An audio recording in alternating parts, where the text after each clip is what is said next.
I will see what I do. Okay. Maybe Kelly could take over chairing the meeting until we can get John back with a better quality. I can certainly do that. Any better, Becky? That's so much better. Much better, John. Thank you. Yeah, I wasn't on the Wi-Fi. I was just using my iPad. So. Got it. Okay, Becky, we need you to read the following statements regarding the electronic meeting. Sure. Due to the coronavirus crisis and in accordance with Governor Sununu's Emergency Order Number 12, pursuant to Executive Order 2020-04, the Planning Board is authorized to meet electronically tonight. This meeting is being conducted using the Zoom platform. All members of the board have the ability to communicate with each other during the meeting, and the public has access to listen and participate by dialing 929-205-6099 and entering the meeting ID number 93466580346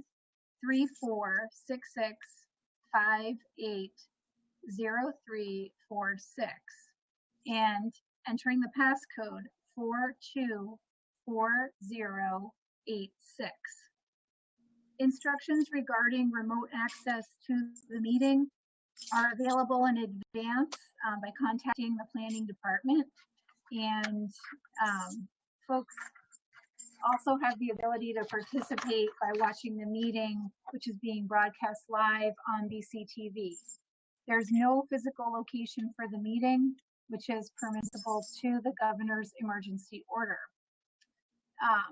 And the meeting is also being broadcast live on BCTV's Channel 22. Members of the public may email staff at planning@bedfordnh.org to ask questions during the meeting or notify us of technological issues. If you've joined the meeting using Zoom, you may also ask questions when the chair opens the hearings for public comment through your phone connection. All votes tonight will be taken as a roll call vote. If there are technological issues during the meeting, the chair will recess the meeting and will try to correct the problem. If the issue continues, the application will be postponed and the meeting will be adjourned. Okay, thank you, Becky. Mark, you want to read the agenda? Sure. There were originally 3 items on the agenda tonight. Questions during the meeting or notify us of technological issues. If you join the meeting using Zoom, you may. The first application on the agenda, the Encore Retail LLC application for Market in Maine. We did find out this afternoon that the applicant has decided to postpone that application to the August 17th, 2020 meeting. So that leaves us with 2 items on the agenda tonight. Under old business and continued hearings, we have a request for approval of a site plan amendment to allow an outdoor retail sales and display area for an existing consignment shop at 400 Boynton Street in the general residential district. This application was postponed from the July meeting, the request of the applicant. Under concept proposals and other business, we also have discussion of a site plan violation of previously approved plan for a 93-unit workforce housing development off Chestnut Drive.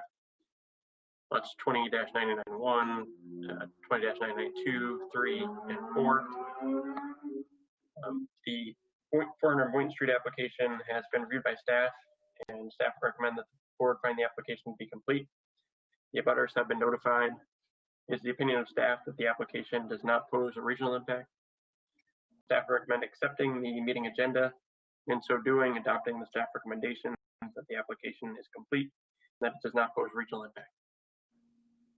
Okay, is there a motion on the agenda? Move to accept the agenda as read, Mr. Chairman, over.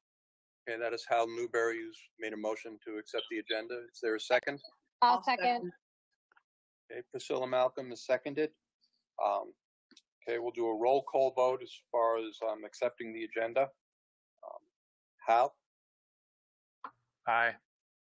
Mac? Aye. Bill? Has Kelly shown up yet? I've been here the whole time. Oh, I'm sorry, Kelly. How do you vote? I vote aye. Jeff? Aye. Priscilla? Aye. Stephen? Aye. Rick? Aye. Okay, the agenda has been accepted. Motion is passed. Becky, do we need to make a motion to continue the Market and Main application, or is that just done? I think you could make a motion to continue the Market and Main application to the August 17th meeting, and your motion would serve as notice to abutters and the public. Okay, somebody want to make the motion? So moved. That's Kelly, is there a second? I'll second. Okay, Priscilla is seconded. Okay, on the motion, is there any discussion? Okay, roll call vote. I'm Mr. sorry. Chairman, this is at the request of the applicant. This is postponed over. Yes. Yes. Okay. Getting back to the roll call vote, Hal? Aye. Mac? Aye. Bill? Bill, you're muted.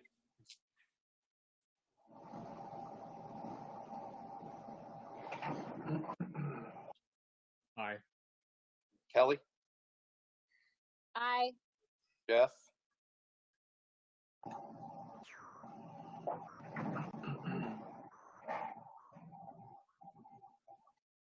Okay, and Jeff? Aye. Priscilla? Aye. Stephen? Aye.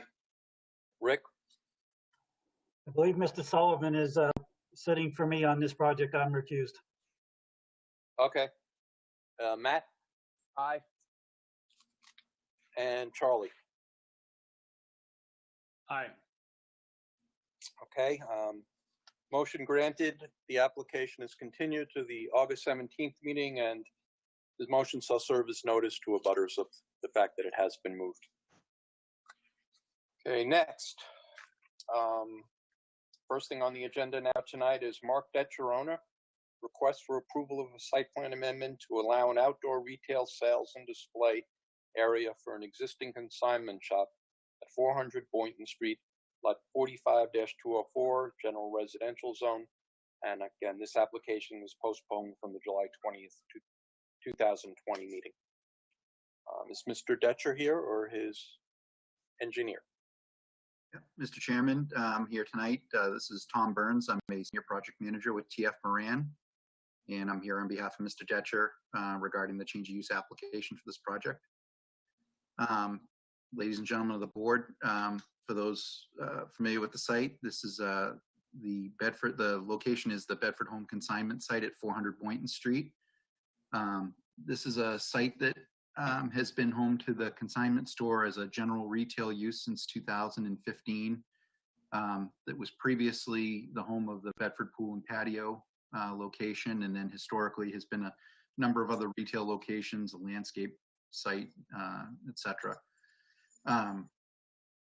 The reason that we're requesting the change of use is that the site formerly had a fenced-in area that was part of their outdoor display that was used by the prior use, the Bedford Pool and Patio site. And what Mr. Detcher is looking to do is to be able to utilize that site again for outdoor retail space, whether it's for the consignment store. What he's looking at is items that would potentially be suitable for outdoor display. Things that are usually would be outside. As it is right now, the consignment store, they can't take in larger items like that, or items that would typically be stored outside. They don't have the room in the building, and it allows him to reutilize that space that historically had been used for outside display. On the screen, you'll see some views from the building of the site. And Mark, I'm not sure if you have the pictures I sent over on Friday as well, in the interior of the display area. This is the existing display area when you go into this area that's fenced on all four sides. Because it was part of the former pool and patio area, you'll see it's a number of different types of solid surface pavers and concrete surfaces, which I believe were used to present different patio options at the time when it was a pool and spa retail use. As you can see, the surfaces are in very good shape. You can see in the foreground on this picture that it's a series of pavers, interlocked pavers that have nice tight joints, and then it's solid surfaces looking further into that area. And the idea is just to be able to reutilize this area again. And for those familiar with the site from a few years ago, MB Tractor had come in as an applicant to the town. They had looked at utilizing this site for one of their retail locations, and the planning had granted an approval to use the same area with the intent that the front portion of it directly in front of Boynton Street, up against Boynton Street, was going to be for retail use, and then they were going to use the remainder of it for storage in that area.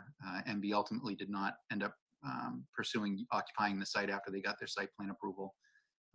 And so it's remained as the consignment store, the retail use for the consignment store ever since. So in a nutshell, what we're looking to do is to be able to reutilize that space, to provide the retail use on the site, the ability to have outside display or outside items carried at the site. Not sure what those would be, but this gives them the opportunity to be able to utilize that space and to be able to have the opportunity to bring those items in that otherwise they can't bring in with the limitations of the building. We do have one waiver application or one waiver letter that was submitted, and that's for parking relative to the space. There's currently 28 spaces on the site. We would not be looking to add any more parking. Generally, at any given time, this building or this use generates about 25% of the required parking or the available parking on the site that's taken up. For those familiar, when you drive by it, it's not a high traffic generator in general for the site. We wouldn't be looking to make any physical changes to that area, that fenced-in area, or to the building or the parking or anything. Again, it's just simply trying to reutilize that space that was previously used for the purpose over the years. I'd be happy to answer any questions that the board has. We have reviewed the staff conditions on it, and I'd be happy to go through the conditions as well. Okay, Tom, would the merchandise be kept there overnight? The intent would be that if it's items that are suitable to go outside, that would be the idea. Would be they'd be putting them outside, because I don't believe they'd have the store, the room inside the building to be bringing them in and out. But the idea is, because it's a fenced area that's secured, that they would leave it outside. They would leave it covered if need be to protect it against the elements. Okay. Any questions from other members of the board? Mr. Chairman, I have a question. Go ahead, Al. Lighting, will there be security lighting or any lighting added, or what currently exists for lighting? Over. There's no additional lighting proposed for the area. There are a couple of light poles that are along the gated side of that area, but their intent is not to add any more lighting to it. They don't have evening hours. They're not using it when it's after dark out there. So the intent would be just to gate it, and they're not going to have any lighting on it. Okay. Anybody else? Yes, Mr. Chair, if I may. Sure. Go ahead, Mac. First of all, for staff, was there any abutters comments, or were they even required? Mac, we did not receive any abutter comments on this application. Okay, thank you. Is the applicant happy with the reduced space that staff has suggested? The applicant is hoping to have the availability to use that space that's in the fenced area consistent with what was previously used. And again, I know that there was, as a condition, that staff was recommending using about 3,000 square feet of the total area. Just looking back at what was historically allowed there, and when MB came in, They were approved to use that 3,000 square feet in the front for display, and then the remaining area was going to be permitted for outside storage. And I think the applicant, the goal is just, he wants to have the flexibility with that space to just to be able to, put stuff out and be able to space it as he needs to. But so the preference would be to be able to utilize that space. We're hoping to not have to limit him using that area that was fenced there before, or having to add any more fencing through it to divide it up or things like that. How big is the whole space? Oh, go ahead. I was just going to say, we were concerned that the retail display for a consignment shop could quickly become a flea market. You could have an abundance of materials stored and displayed back there with no guidance on how that's supposed to look, and it could become a nuisance to the neighbors or not. What Bedford typically sees for outdoor display. The display area for the Tractor Supply store was to display a specific number of tractors and large equipment. And so you might have, several tractors lined up in the display area, but there was kind of a finite use for that space. But it is a large area for just open display that's not defined. So I just want the board to be aware that this retail space could turn over to another business user, could turn over to another type of retail business, and could have display or outside sales. Mr. Chair, I have a follow-on question, if I may. Sure, go ahead. I was thinking maybe the same way as staff. And so the question is, does the applicant intend upon taking smaller items and putting them on top of the different tables so it does in fact maybe look like a yard sale? No, that's not the intent with it. And I did relay this concern to the applicant as well.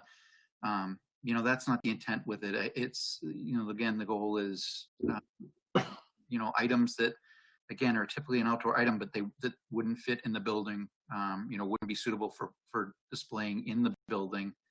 I did discuss with him about the fact that should, the retail use change, and he perfectly understood that he would work with the town, work with staff, if there's a change of use here, to come back in he's just, again, I don't think he had a specific of what's going to be in there. It's just that it's been an empty space that he's had to turn away people when they brought things in because he can't consign them because they don't go in. He hasn't been able to utilize that space to be able to say, okay, I can bring that item in. So that's why he's, his hope is to be able to have that space available, because he just doesn't know, what the potential is to then be able to grow his business and make it a little bit more profitable. And so do you have specific examples of what would be displayed? Would it be outdoor patio furniture? The board may want to be more specific. Yeah, that's kind of the items that have been discussed. Is he again, it's been the discussion has been it's items that are suitable for outside that you would typically see outside. In the case of the consignment store, it's the idea if they have somebody brings in a patio furniture set that they can set it up out there. Picnic tables, things like that. Things that are suitable to be displayed outdoor and that can stay outdoor, that aren't going to be affected by the elements, and it gives them a little room to space them out in that area. And again, those are larger items that don't fit inside the building. Mr. Chairman, could I just ask people to make sure that their mic is toggled off unless they're actually speaking? I think we'd get less interference over. Okay, thank you, Hal. As I recall, wasn't there patio type furniture there when the pool shop was there? Yes, there was. Mr. Chairman, they had a series of pools out there, some furniture, patio display, and then they had different styles of the hardscape surfaces out there that they displayed as well. Okay, Charlie. Yeah, thank you, Mr. Chairman. I think that the use of this property for a consignment shop is a great use of the property where it's within so many residential buildings. But outdoor, a consignment shop material is by very nature, by very definition used.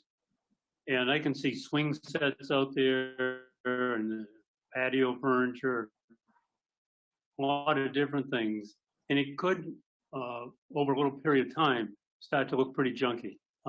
And so I had that concern. And I think it's going to be incumbent upon the owner to make sure that doesn't happen, and that it's screened well and everything else. But I do have a concern of consignment materials sitting outside. It's designed to be outside, not looking very good after a period of time. I don't know I don't think there's anything we can do to keep that from happening. The owners got to make sure it doesn't happen. I do think that the staff's note on fencing and landscaping is important, and just address that as a concern to the owner. Thank you, Mr. Chairman. Chairman Rick Sawyer and Paul DeShako have their hands raised. Okay, Rick. I think the board has gotten to most of my questions, but I also wonder if motor vehicles, RV, ATVs, and boats would be included in consignment sales. They often are in other consignment areas. And then my other question for Mr. Burns would be condition 5 about the resurfacing, if you could address that as well.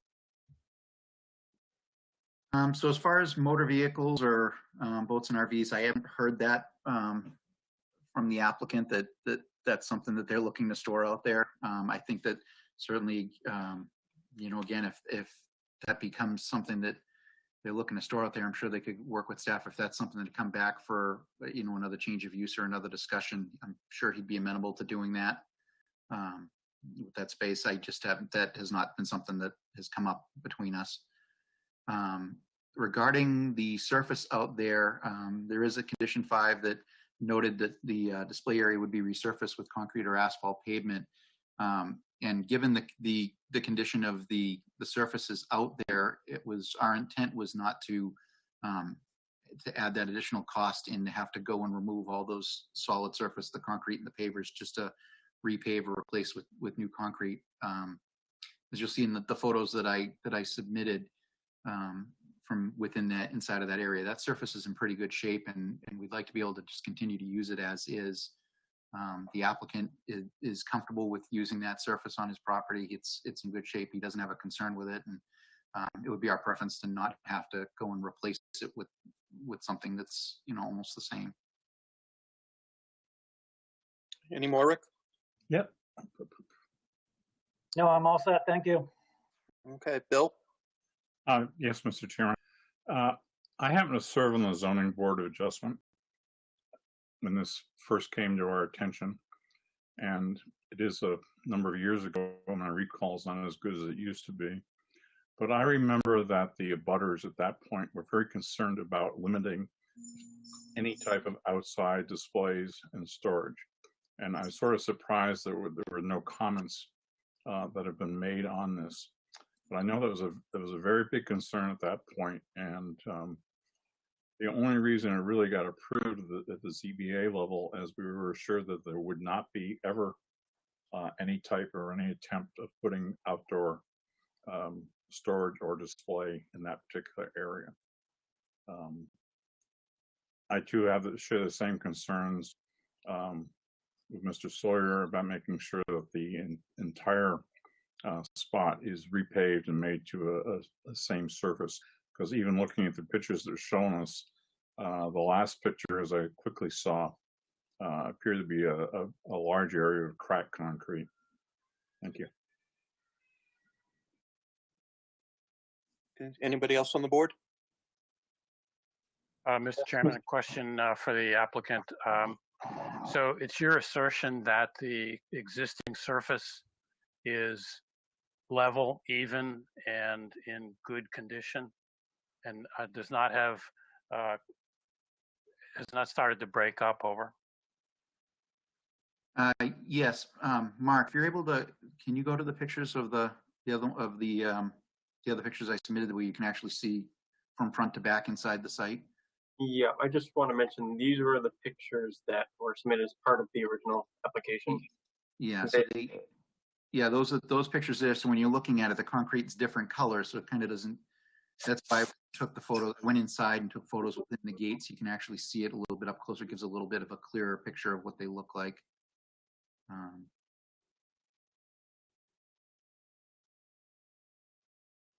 So that's the concrete. That's the concrete surface there. That's towards the back there. It does have crack lines in it, but the concrete itself is not breaking up. It's not spalling or crumbling when you walk through there. It hasn't experienced any significant settlement. It's fairly level. You walk from front to back through there. It doesn't present a trip hazard, which I think would probably be the biggest concern as an owner of a site, as a retail site, that you'd have to be concerned with customers going in and out of there and running the risk of getting injured on the site. It's not in that condition. It's other than these surface crack lines, it actually is in pretty good shape. And again, when you see the other surfaces as well through there, the joints are still nice and tight between the paving blocks, the patio blocks, and everything in the different areas. It's certainly a unique look because it had so many different varieties of materials that were used, I think, as part of the sales and marketing for the pool and patio place. But the surfaces have held up very well. Mr. Chair, if I may. Yep. For Councilor DeJacco, would you repeat, please, what the thoughts of the zoning board were and elaborate if necessary? What was it there for the zoning board? What were they looking for? Do you remember? Yes, they were looking for a variance to approve this type of use. Okay, Yeah. I just didn't know. And it was granted. It was a large amount of discussion on it. I feel I'd have to go back and look at the minutes because I really don't remember them from at least 5 years ago. And there was a concern voiced by both the abutters and members of the board about using this area for a non-controlled sort of random space to display stuff in. There was the whole idea was almost an experiment if the consignment store would make it. And some of the other concerns were what happens if it didn't, what the other uses could be if we had allowed that use of the outside display. I'd have to go back and really look at the entire proceedings. As I told you, I just thought about it as it came up, and I do remember the concern of the abutters about it. Yeah, I remember when we had the tractor place come in, and there was a lot of abutter concern. People came up. I'm surprised nobody's here today. Yeah, the people may have changed, John. Yeah, true. And I mean, we're concerned about whatever use it could be. There's even talk about, do we really want to continue to have it be retail, because it was an exception at that particular point. And the only thing I could swung the ZBA at that time is the fact that it was a gas station sort of across the street, and also the conversion of what was an insurance company in there across the street. Yeah, I think it's State Farm. I think it's across. Yes. Yep. So, is there anybody? Just that summarized in the staff report that in 2015, the zoning board granted a general a variance to allow general retail use on the property and warehousing use. The planning board specifically required a note on the plan to say that there would be no outdoor storage unless the plan came back to the board for further review, which is why it's here tonight. Right. I do remember that, Becky. That was a suggestion from the zoning board. And the only reason we sort of let it go through is we felt there was always be review on the part of the planning board after our decision. Yes, so there is a note specifically on the plan in front of you that says no outdoor storage permitted. So that's why they're here tonight and why an important discussion to have. Okay. Becky, is there anybody in the audience? Or Jeff, I'm sorry. Yes, good evening, Mr. Chairman. Mr. Burns, I'm looking at the drive cut and the entrance in. there any modifications at that location with this proposal? No, there's no changes proposed to the site, to the driveway entrance to the site, or to the parking layout of the limits of pavement. There's no changes to the access on the site. What's the distance between the sidewalk and the back of the handicap parking spot? It looks like a very tight window to have way traffic through the site.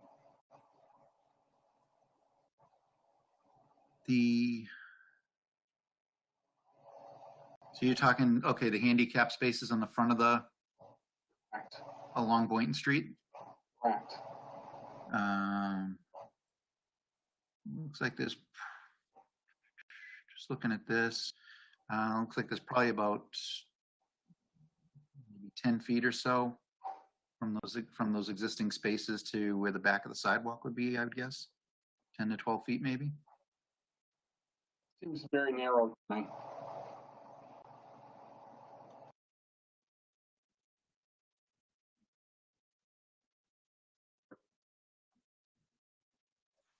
Okay, Becky, do we have anybody in the audience?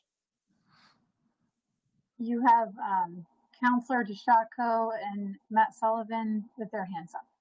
Okay. Mine's Matt? Yeah, so Mr. Chairman and Becky, this may be a question for you. I think it's an issue of semantics, but what's the difference between retail outdoor display versus outdoor storage? It is a difference in semantics. I think it does. The outdoor display area also does store pieces of furniture or things that are proposed to be sold at the store. Straight up storage, you wouldn't expect customers to walk through the storage space and shop.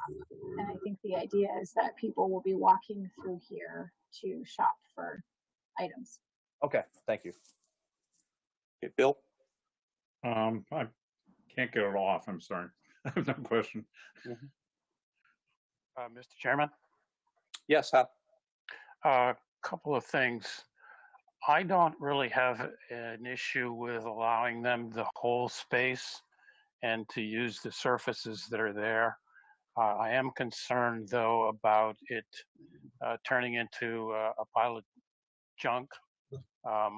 My thought would be that if we made it a condition that it is not to be used as storage, it would provide the opportunity, if necessary in the future, to say that this material has been here for an extended period of time and is storage, and you need to clean it out. Over.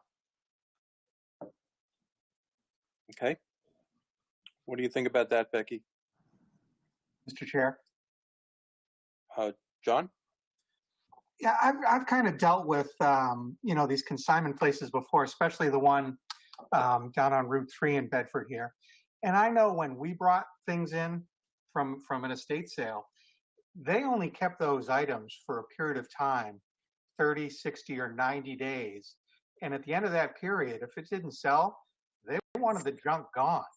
So I'm not sure if there's something, if we're concerned about too much junk storage, that we somehow put that in their notice that says, a certain period of time, stuff can be out there per item or something.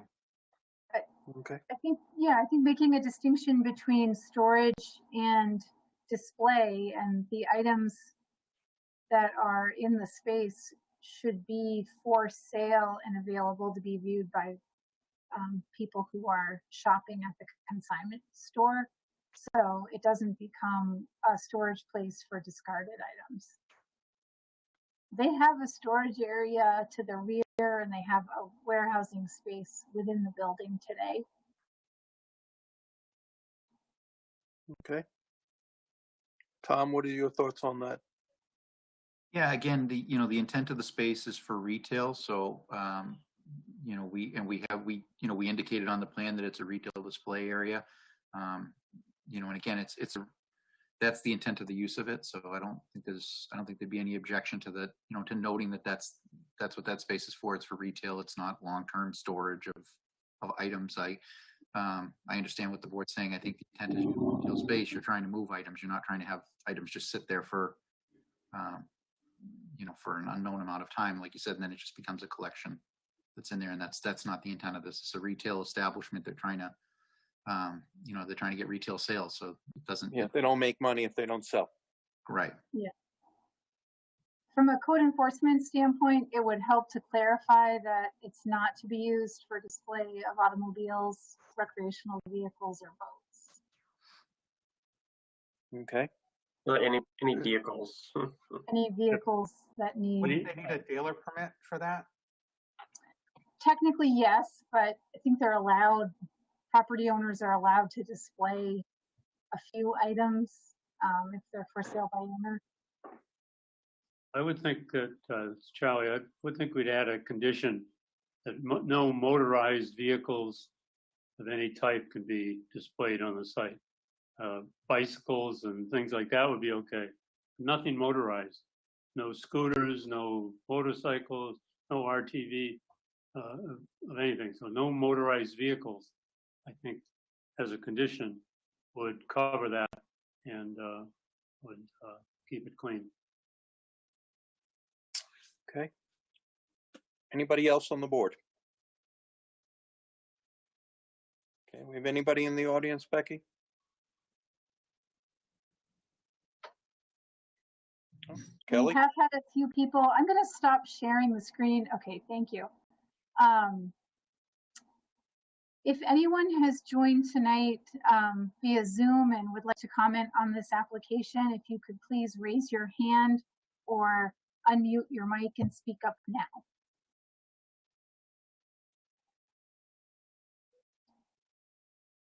And Chairman, I have not received any emails about this application. Okay. Not having. Mr. Chair, I Yes. was late on the unmute earlier. I just wanted to make the comment that I thought that I appreciated Hal's insight and his idea, and that I agreed with that. Okay. So, nothing else from the board. Does the board want to make a motion, or what does the board want to do?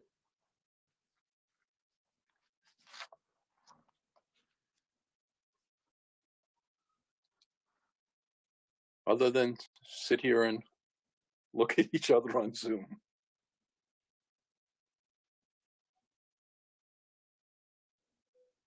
We do have the waiver request. We would need to vote as well. Okay, what's the waiver request, Mark? I don't have it in front of me.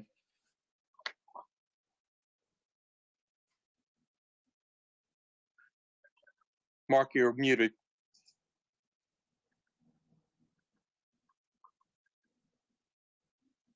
So waiver request from section 322-2.1 of the Land Development Control Regulations to allow no additional parking be provided for the outdoor display area. So that would be the one waiver request the board would have to act on. Okay. Is there a motion on the waiver?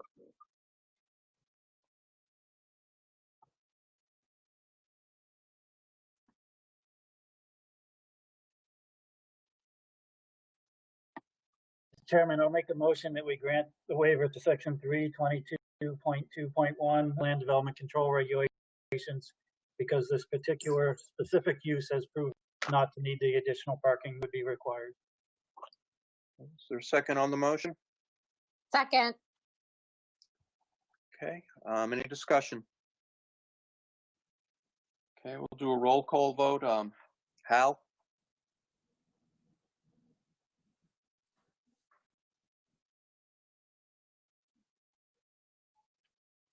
Hi, Mr. Chairman. Sorry, I was having trouble finding my mic. Okay. Mac? Aye. Bill? Aye. Kelly? Aye. Jeff?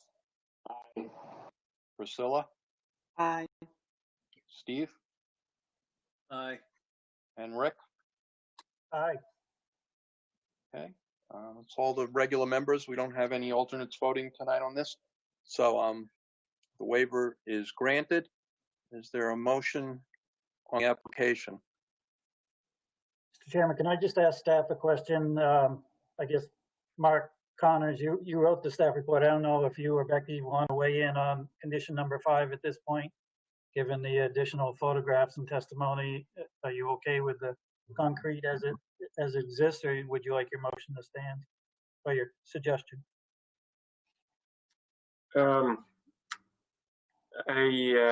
Based on the pictures they submitted earlier, and when I went out to the site, it looked as though it was in more disrepair than the pictures they submitted. So I don't have particularly strong feelings. Either way, I don't think it would hurt to reseal that surface area, but it's really up to the board. Okay. So somebody want to make a motion?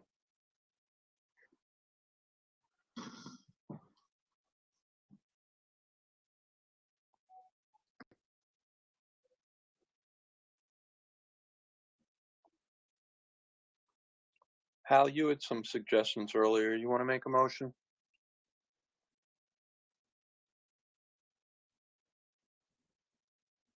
I will, Mr. Chairman, as soon as I can find my mic again. Yeah, you're back. You're on. Stand by.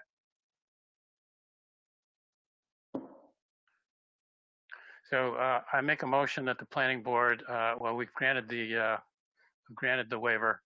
I move that the planning board grant approval for the site plan amendment to permit outdoor displays of the consignment store use for Mark Detcher, owner at 400 Boynton Street, lot 45-204, zone GR, as shown on plans by TF Moran, last revised July 1, 2020, with the following conditions to be fulfilled within 1 year and prior to plan signature, and the remaining conditions of approval shall be fulfilled as noted. And that would be 1, 2, 3, 4. I would change 5 to the applicant will repair any surfaces that are deteriorated and require resurfacing with concrete or asphalt. I would delete 6. They can use the entire fenced area. 7 and 8 from the staff memo dated July 20, 2020. Over.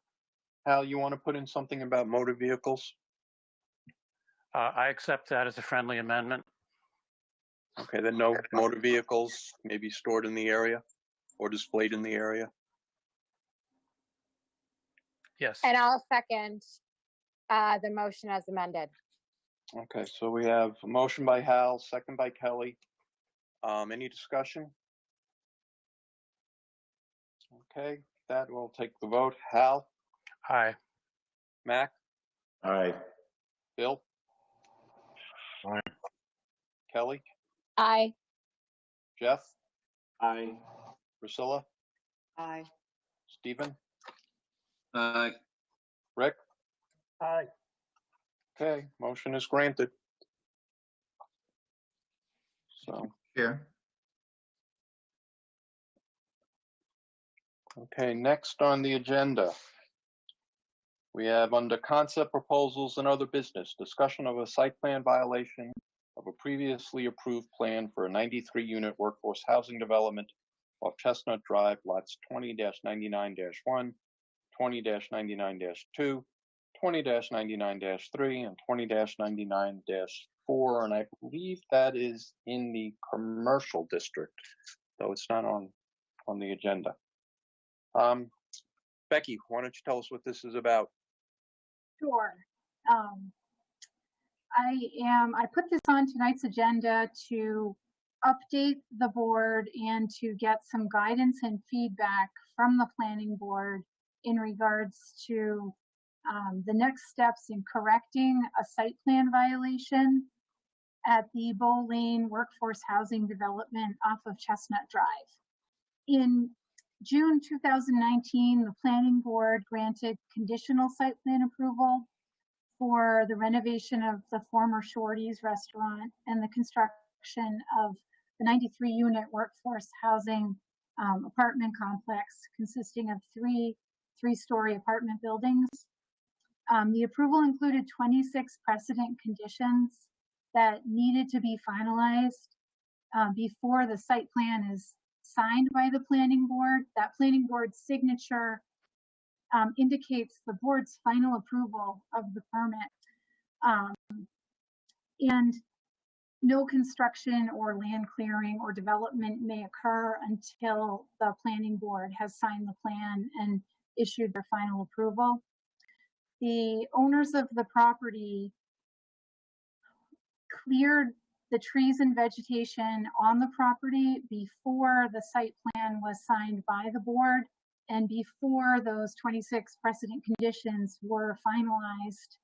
And this became evident to the planning department in early June, and a letter of violation and a cease and desist order was issued to the property owners. And all construction activity at this time has stopped on the site. But unfortunately, as we looked into the land clearing and the situation in more detail, we learned that the tree clearing also involved cutting areas that weren't identified as locations that would be cut on the approved site plan. So we have a situation where the approved site plan no longer represents the existing conditions on the ground because there was additional clearing, extensive additional clearing on the property. And there was a buffer on the westerly side of the site that was cut, and there was also some additional clearing that happened along the perimeter of the property. I think Mark's going to pull up a plan and we can talk a little bit about that. So, as I said before, staff issued a violation notice, and the owners have been cooperative and stopped all construction activity on the property. But you can see the squiggly line along the perimeter of the property. The bold line indicates the areas that have been cleared. Actually, this is the approved plan. So the bold line indicates areas that, the limits of clearing, basically. So the area to the west of the apartments had a buffer of vegetation and a proposed stockade fence, and the land along Riddle Brook and along the shared property line with the commercial properties that front on 1-1, there was some clearing that extended into those areas that were shown as locations where trees would be preserved. Mark, can you switch to the clearing limits plan that we in the packet?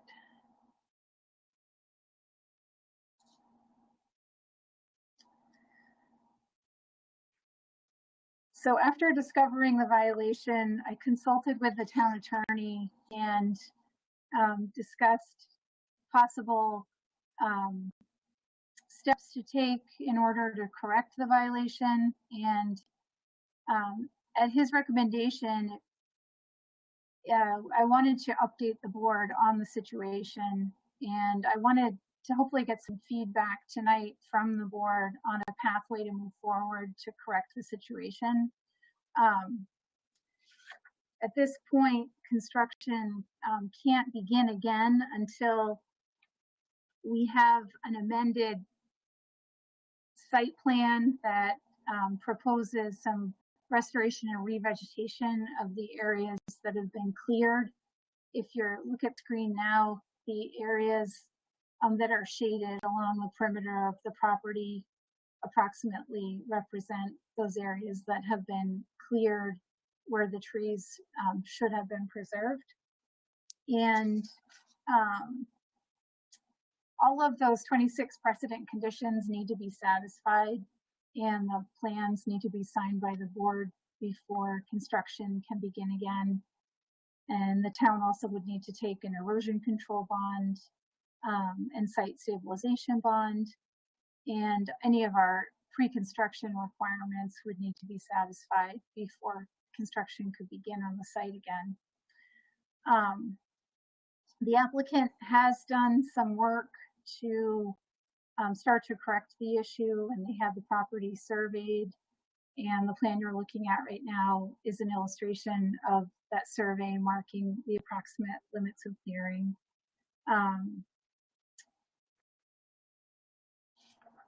Tonight, I guess I'd like to get a sense from the board how the board would like to see the restoration plan presented to them.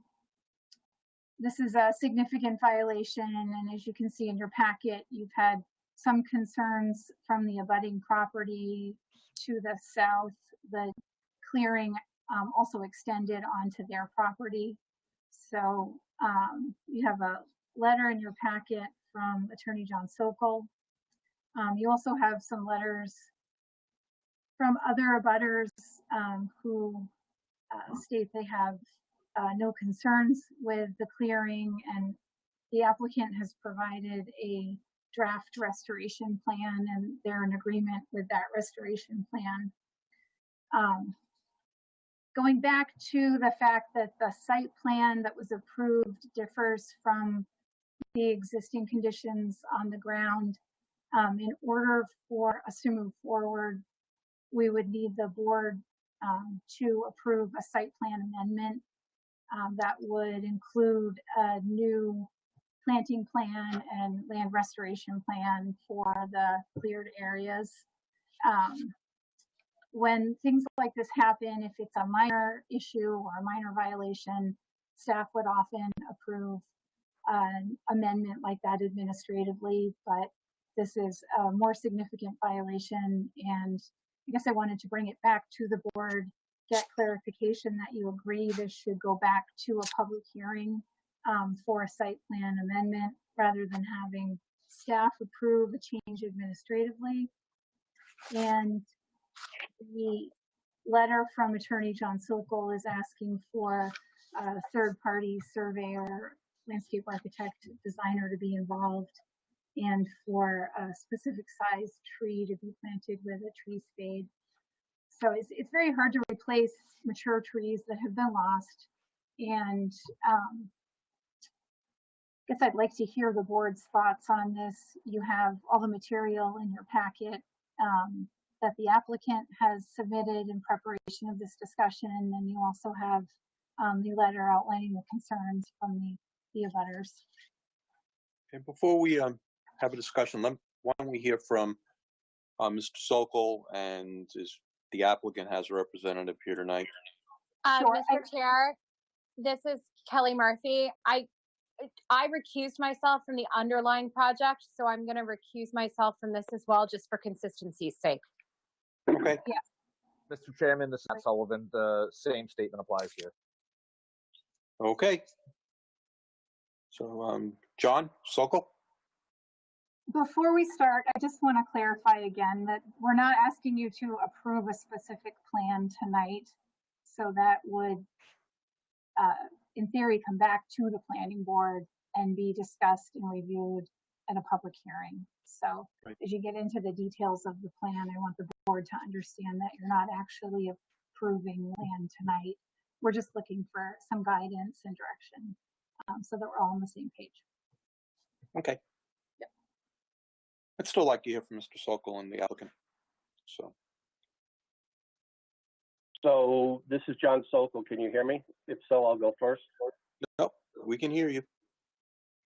Thank you. Thank you very much.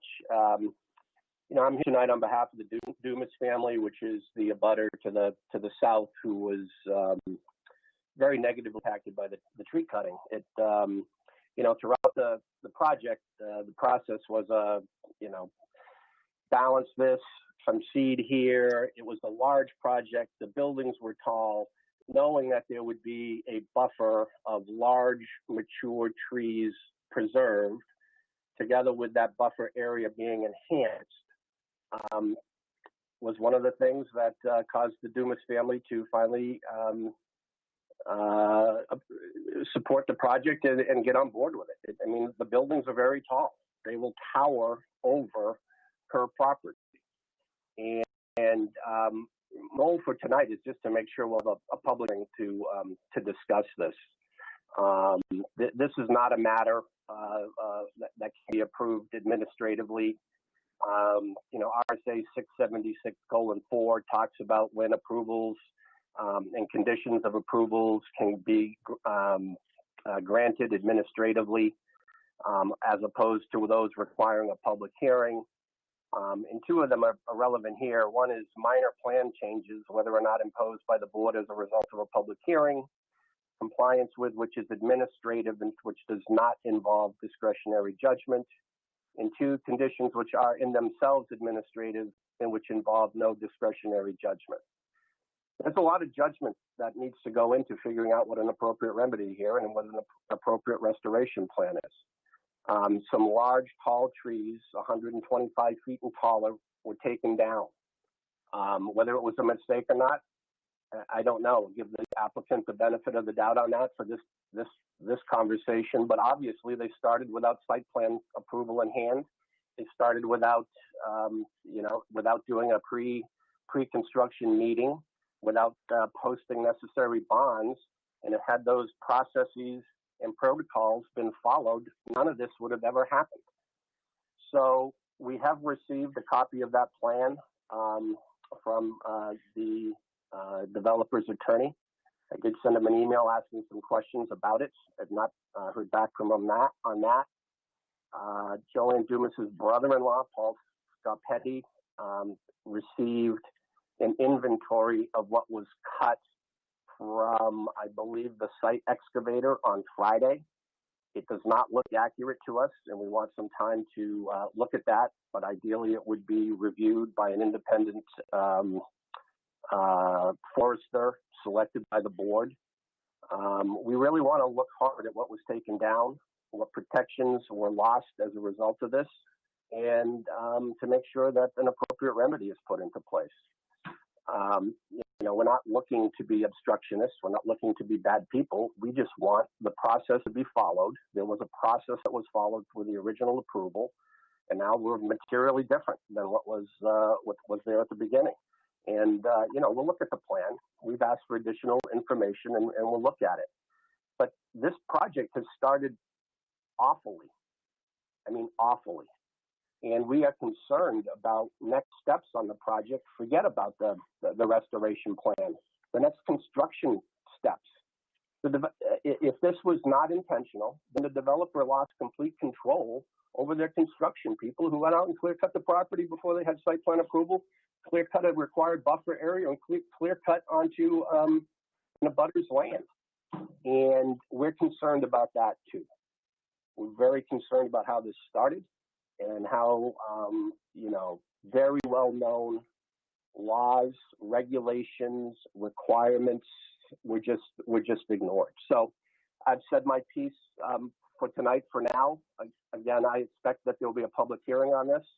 We will give whatever restoration plan, once we get a little bit more information that we've asked for, a good, hard look.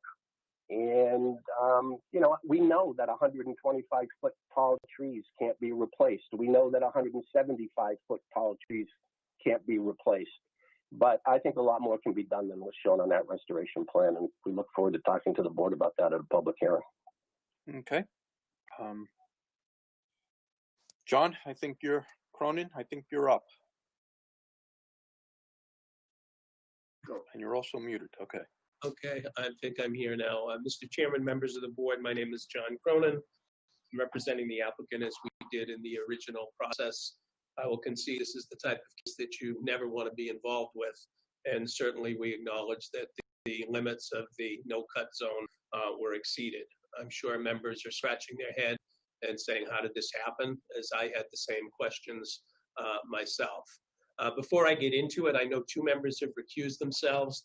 I would ask that Mr. Clough and Mr. DeShatko also recuse themselves. I believe, and my recollection may be wrong, that Mr. Clough spoke in opposition and testified against this project, and I believe Mr. DeShatko was negotiating for the purchase of the property at the time the approval process was ongoing. I recognize that's their decision, but I just wanted to make a record and a request at the earliest time possible in the proceedings.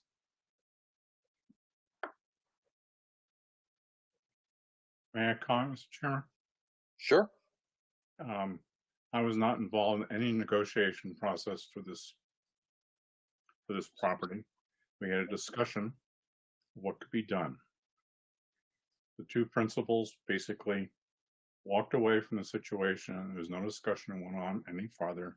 Had nothing to do with the property as it was approved or the approval process. Any statements made to contrary to that are absolutely incorrect. Thank you.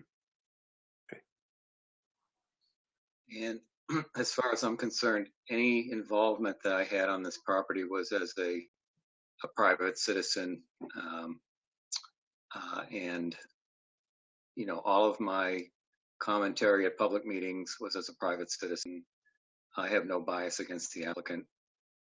And that was well before I was a planning board member.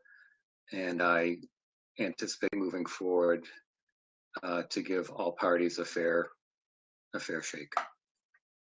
Okay. Mr. Chairman, I recognize that it's up to the individual's members to draft their, make their decision on the recusal request.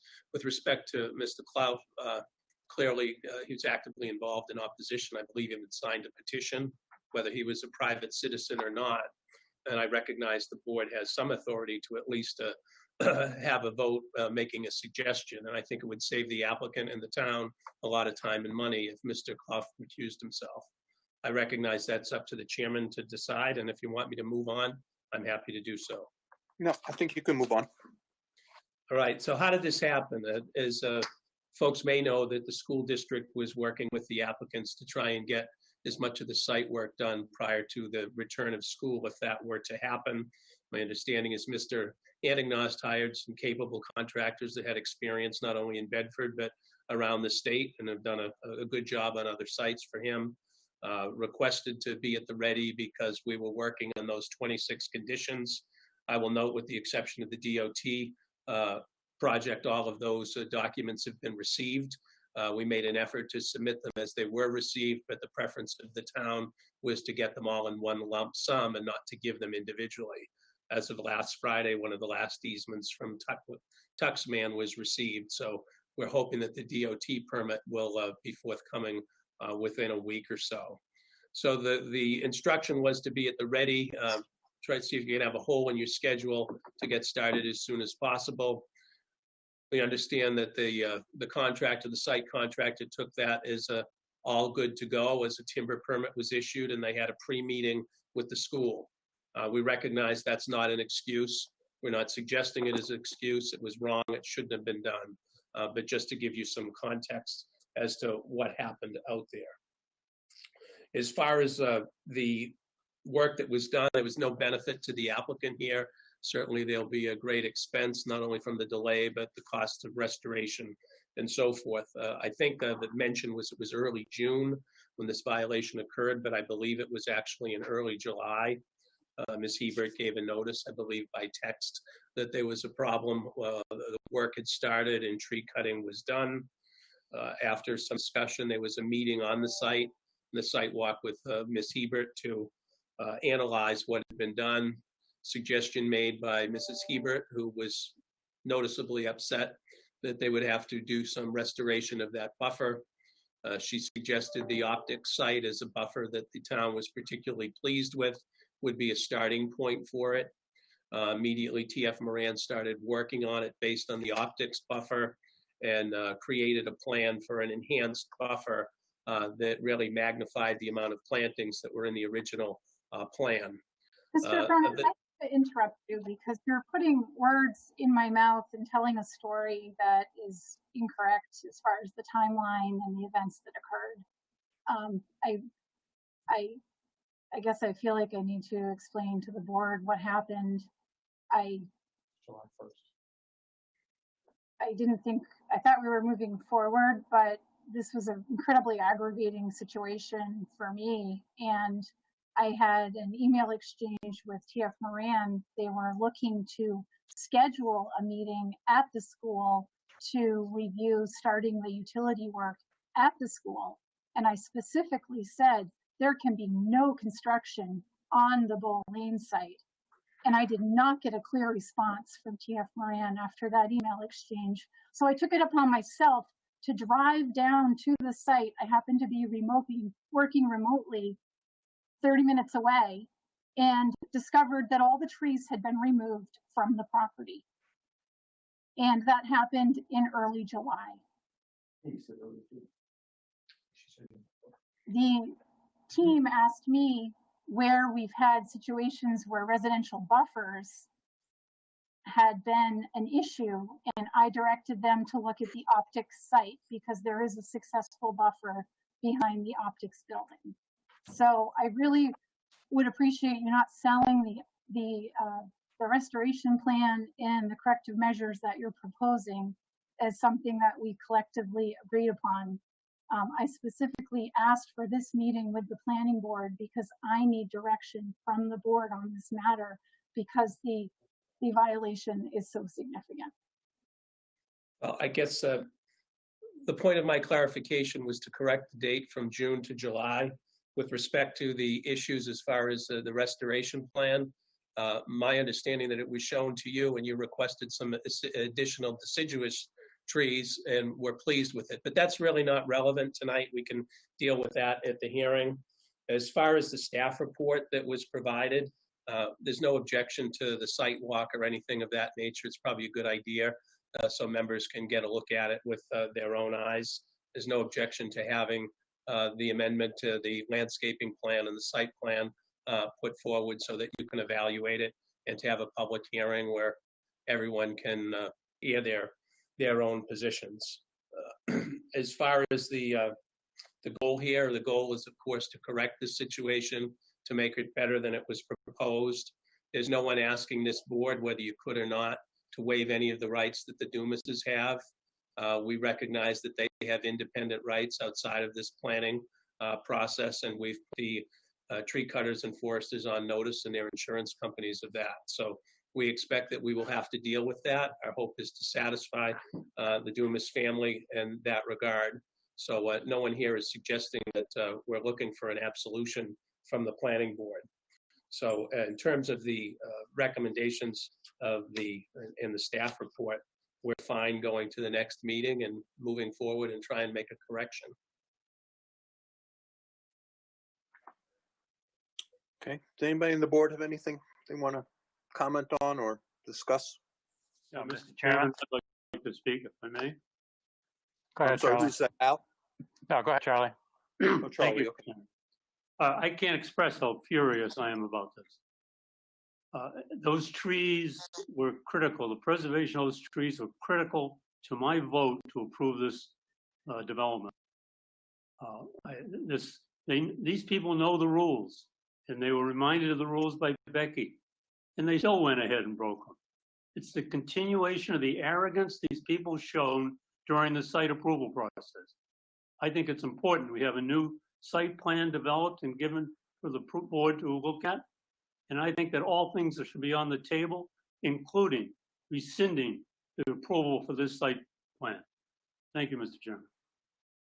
Okay. Anybody else on the board?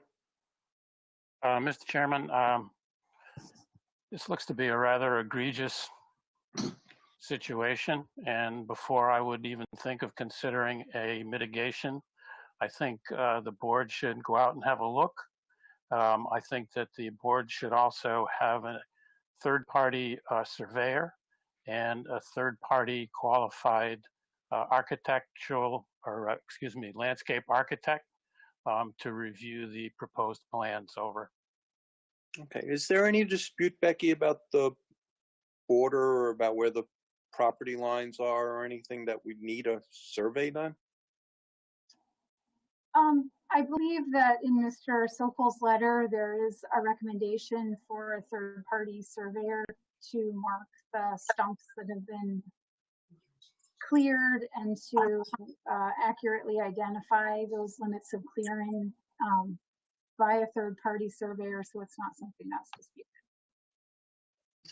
I would argue yes, Mr. Chairman, because they clearly didn't know where the lot lines were. Over. Well, I don't know whether they clearly didn't know or they just clearly disregarded. But John Sokol, is there an issue about where the lot line is over there in your mind? We spoke to a surveyor that we were going to hire to come out and independently verify the lot line, who believed that whatever TF Moran was showing on the plan would probably be accurate. My concern is more properly documenting what was actually cut down. That is what I want to have reviewed by an independent third party, inventorying all of the trees that were cut down, the sizes, the number, the location. The stumps are still on the site, and that's really what I was referring to in my letter. Okay. Mr. Chair, if I may. Sure. First of all, I think Cal did a great job. I would certainly support the visit site and a public meeting. Also, the comment made by staff about having the third party. I think that would be important, considering what we just heard. And I also would suggest there's a wetland expert that is part of that third party to guarantee that the appropriate actions are taken to be able to protect the Riddle Brook. Becky, is there any concern with Riddle Brook on behalf of the planning staff? I think there's no concern with Riddle Brook at this time in terms of erosion control, but Riddle Brook has lost some of its vegetative buffer. So something that the board would want to consider in a restoration plan is what are your goals for the plantings along Riddle Brook? Are they to be for screening purposes or for restoring the natural vegetation along the brook? And Mr. Chair, that was exactly what I meant to say, because of the incursion of the ability for water to be absorbed and cleaned before it gets into the brook.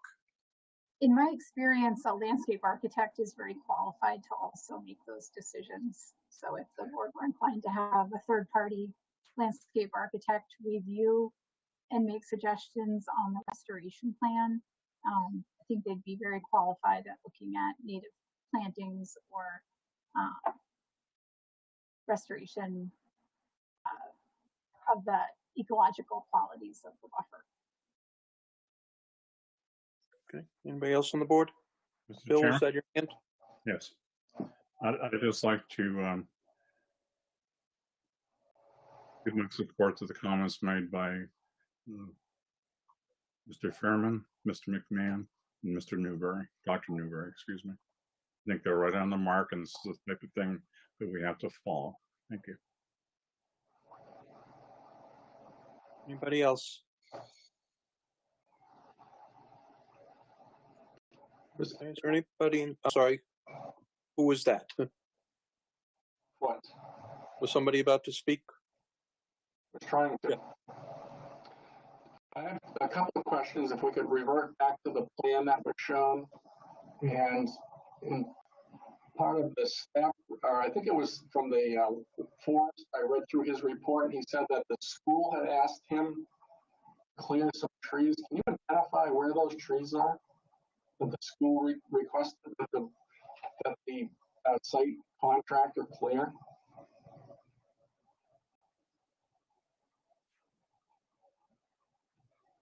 Do you know, Mark? I think we need Mr. Cronin to answer that question, or if there's a representative, an owner's rep. I don't know the exact location. I'm aware that there was a discussion where someone from the school district requested some trees. I believe that might have had some impact to the parking lot, or the edge of the parking lot be taken down, and they did take those down, but I can't say with certainty where they were located. I think Mr. Duval was circling with his highlighter general location. but maybe we can get some more information before you do your site The, walk. the reason I asked the question is I think I'm looking at where the utilities cross into the property. And if it's where I think they are in the lower right southeast corner of the property, is that where the water and sewer cross into the property? That's correct. So, and is the water and sewer going to be located underneath this proposed mitigation area where there's going to be a berm introduced? Ask Mr. Duval to handle that one.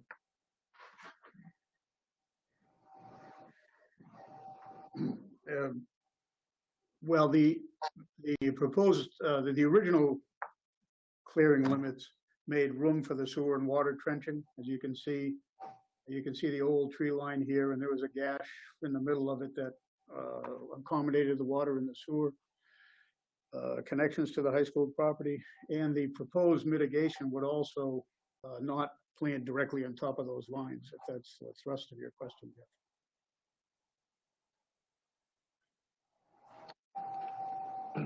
Thank you. Anybody else have anything they'd like to add? Is there anybody in the audience who would like to speak on this? Okay, Becky, so let me get myself back up here. What do we need to do here to get this before us as far as a public hearing? We need to make a motion. You could make a motion, or I can just take your discussion as your consensus if you want to poll folks and see how they feel. Right now, it sounds like the recommendation is to schedule a sidewalk and to have the applicant submit a site plan amendment for review or public hearing with a proposed restoration plan. Okay. I also heard that you want a third-party surveyor to review the clearing that occurred. A surveyor or surveyor and/or landscape architect.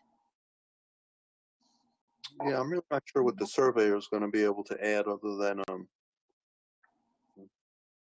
I don't really know what the surveyor is going to add, to be honest. I think the landscape architect would be of benefit to look at it to review the restoration plan. Sure, I just need clarification on that.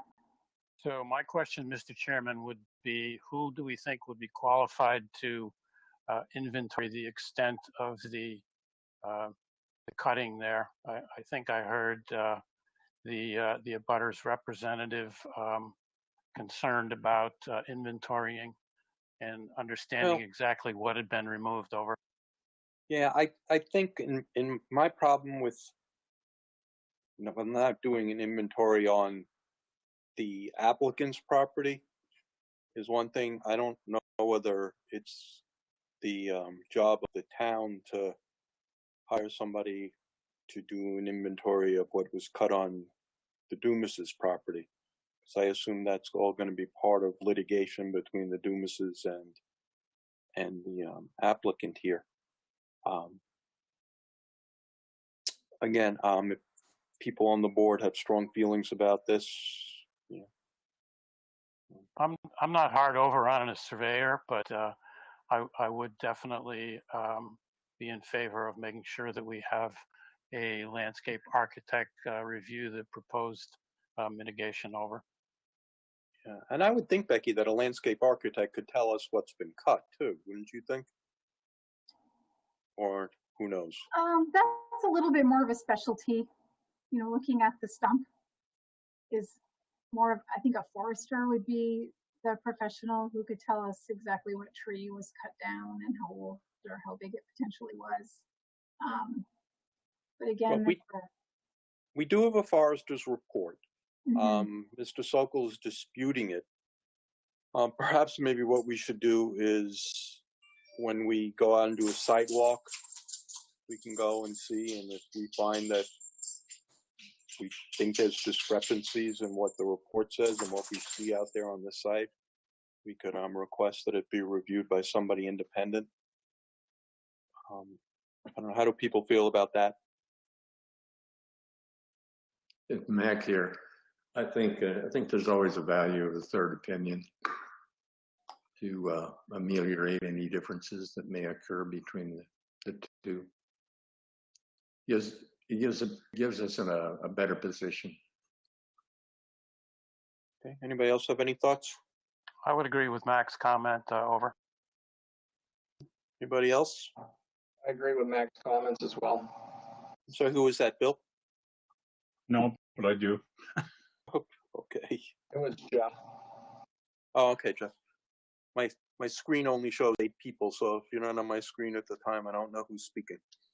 So, okay, Becky. Well, it sounds like consensus is to hire or to get an independent forester, I guess. Is that who does this? Have an independent forester review the limits of clearing plan and identify. No, to examine what was actually cut. And submit a report. Submit a report, yeah. Okay. And a third party landscape architect to look at the restoration plan? I think so. Or just the forester? Okay. No, I think both. Hey, Becky? Mm-hmm. Any concerns about the state being in a drought and those large piles of brush just hanging out on site? Was there any discussion of just getting rid of the tops of the trees, having those removed from the site just for safety? There was some discussion, but there was a level of trust that was we were struggling with letting the contractor mobilize again on the site. As you know, we haven't allowed the property to be used as a staging area for the utilities at the school property.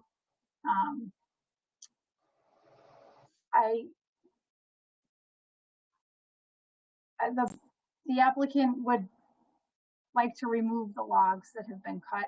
That's something I need direction from the board on. The logs I'm not concerned about. It's the large piles of brush that may become a hazard, being that we're in a drought state at this point. Were you worried about a fire hazard? Exactly. Should we have the forester also look at that issue and make a recommendation? I mean, they're already cut. If we take a picture, won't that suffice to prevent a potential problem later?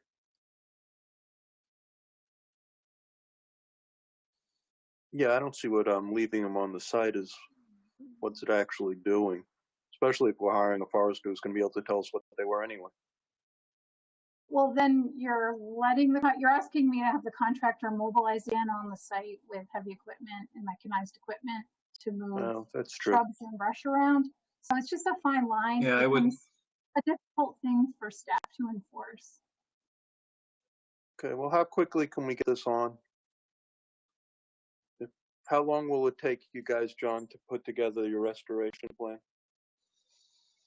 Be done, Mr. Chairman, is one that's been done and submitted and enhanced. So Mr. Duval will correct me if I'm wrong, but I think that adds almost double what was originally proposed, absent the tall trees that were cut. Okay. So what do you think we need, Becky? How much time? Well, I think hiring the third-party professionals, it's going to depend on what their schedules are right now and what their availability is. We need at least 14 days notice to abutters for the public hearing. So I think the earliest we could get this on would be your August 31st meeting if all the stars aligned. Otherwise, you'd be looking at your September 14th meeting.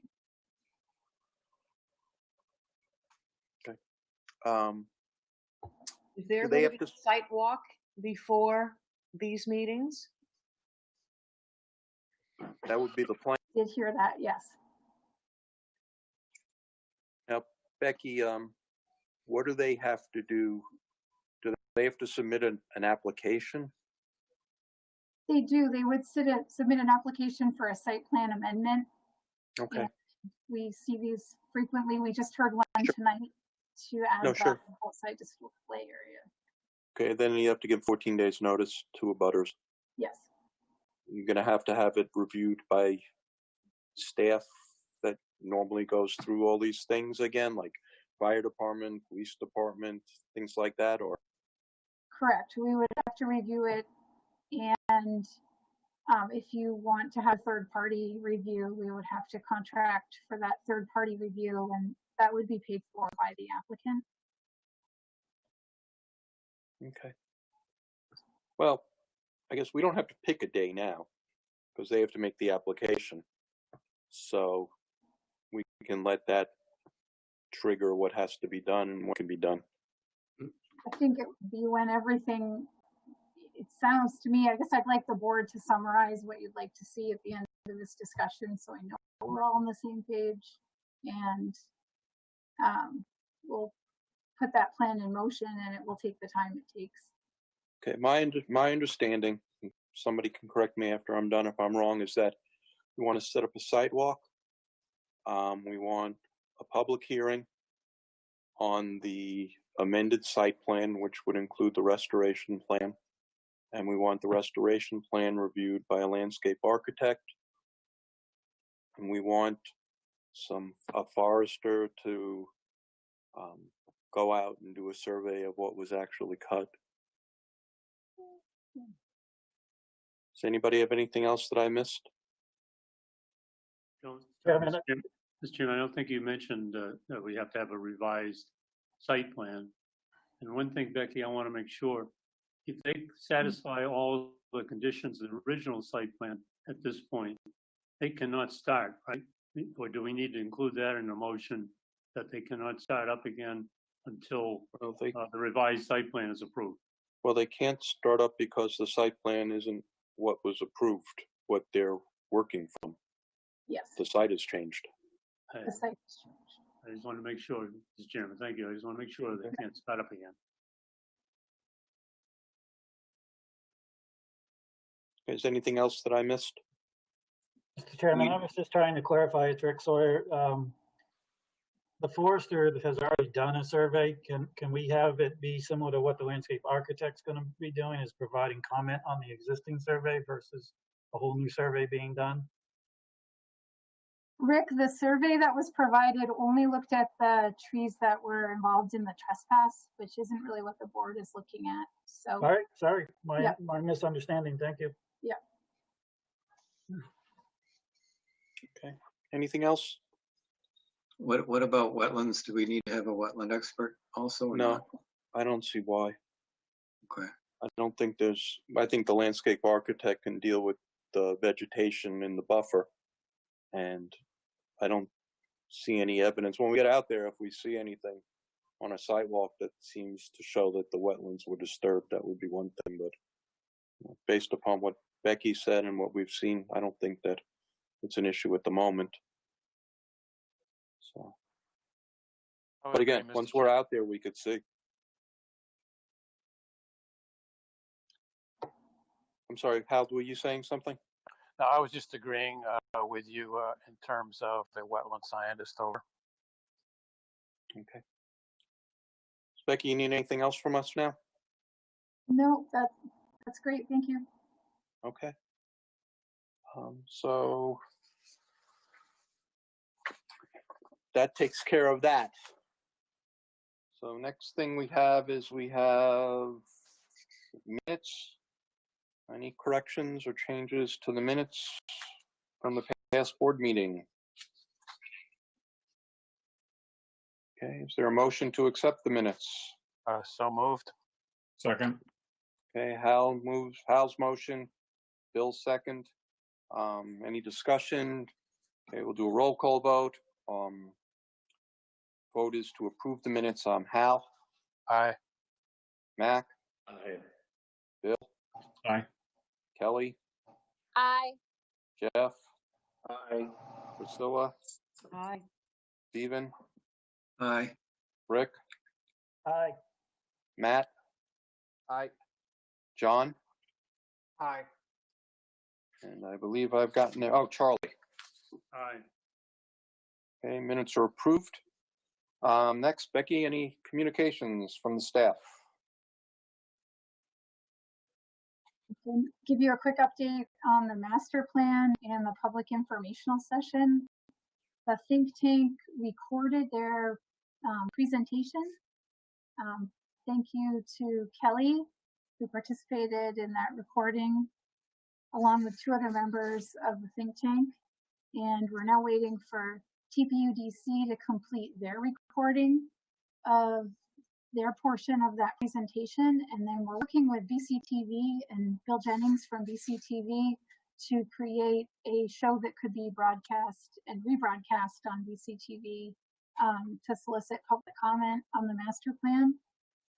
We're excited. We're moving forward with this aspect of the plan and hope to keep everything on track with having a final draft plan available for review and comment this fall.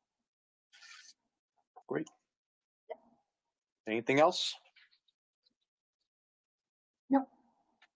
Okay. Anything else anybody wants to bring up before we make a motion to adjourn? Mr. Chairman, just a reminder, I see a lot of open mics. They tend to cause feedback and garble up the audio over.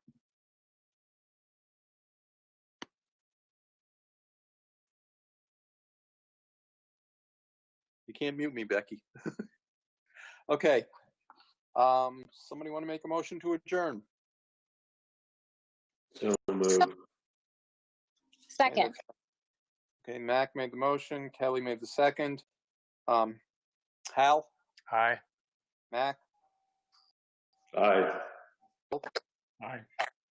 Kelly? Aye. Jeff? Aye. Zilla? Aye. Steven? Aye. Rick? Aye. Matt? Aye. John? Aye. And Charlie? Aye. Okay. Motion carries. We are adjourned. Becky, you can unplug us. Have a good night. Thank you.